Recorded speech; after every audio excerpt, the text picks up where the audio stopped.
Okay, so I think we should completely change how we do these overview videos. But it's only the second one. Yes, but it's time to revolutionize the system.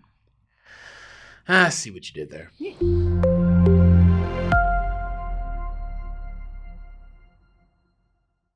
Hi, I'm Kim Lochner, and along with Colby Burnett, we're introducing Unit 2, Liberal and National Revolutions. We live in a world of nation-states, of countries where the people largely share both a political status and a government. Unlike most of our ancestors who lived before the long 19th century, from 1750 to 1914, we expect that we and our neighbours have the right to participate politically in a state that represents and governs us as a community of people or citizens. This is the very definition of a nation-state. As we look around the world, we see that almost everyone is a citizen of a nation-state. We are Australians or Americans or Russians or Paraguayans or Nigerians, both by law and in terms of the identities we claim. Many of the rights we have are civil rights, guaranteed mostly by our governments, whether through a constitution or laws or just practice. There are also some kinds of rights, what we call human rights, that we believe apply to everyone, no matter their government. All of these ideas are tied together by the idea of sovereignty, the right to govern. In our modern world, the nation-state has political sovereignty, the right to govern a country. But we also believe that individuals have personal sovereignty, the right to govern their own bodies and minds. These ideas are expressed most often through democracy, the system of government in which all or many people participate in governing their state or electing people to represent them in government. In fact, for most people in 1750, the community most present in their lives was not the state or government, but their religion. Everyday life in a neighborhood was often centered around a church, temple, or mosque. Religion gave people many of the rules by which they lived. In many cases, religion played the role of a government. In other cases, religion and government were tied together. Many religious leaders played a key role in the organization of the state. While religion was present on a daily basis in most people's lives, however, government was usually quite distant, something that only a small group of wealthy, important people participated in. Beginning soon after 1750, however, ideas about the rights of the governed and who had the right to govern began to change. The growth of trade in the 18th century circulated ideas around the world and led to the development of new ideas. These ideas found just the right conditions to ripen into political revolutions that gave birth to both the nation-state and modern ideas about citizenship and rights, as well as the division between religion and the state, which we call secularization. Of course, such changes had their limits, and in many cases, the new kinds of governments and new ideas about individual sovereignty did not extend to everyone. Nevertheless, they marked a giant transformation in the way the world worked. So how are these ideas about political identity and political experience transformed by the liberal and democratic revolutions that created nationalism and nation-states? What were the limits of these transformations? To answer these questions, we must look at revolutionary change in the long 19th century from several perspectives.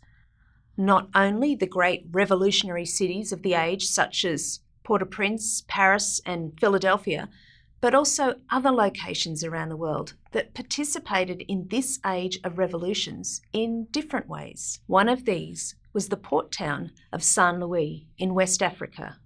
Often ignored by world histories of this period, this city was connected both to the African interior and the Atlantic world.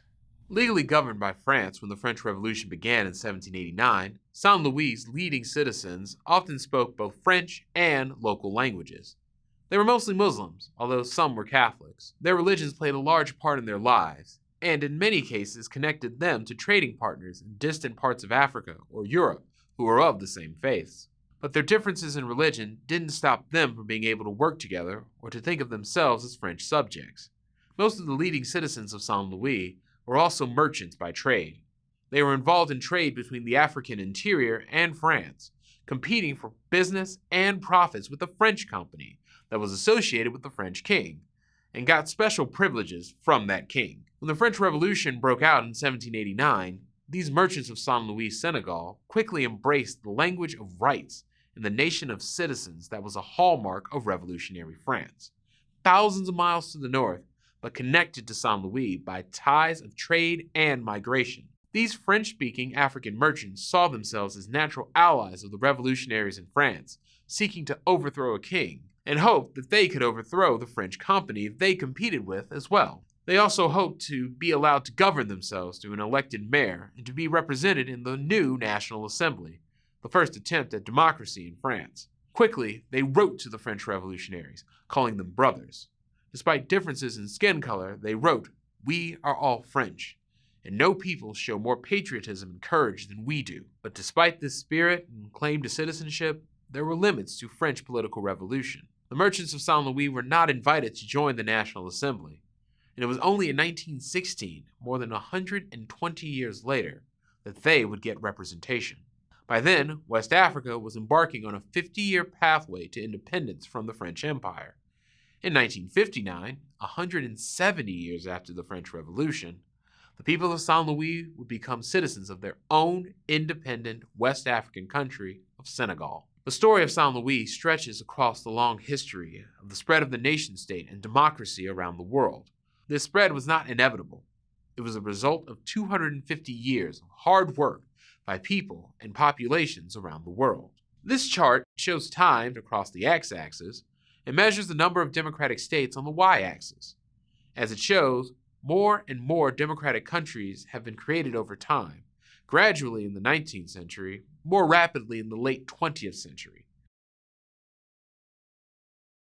There have been times, like the late 1930s, when the number of democracies diminished, and some countries went back to rule by an individual, or a few people. But overall, the trend has been towards democracy.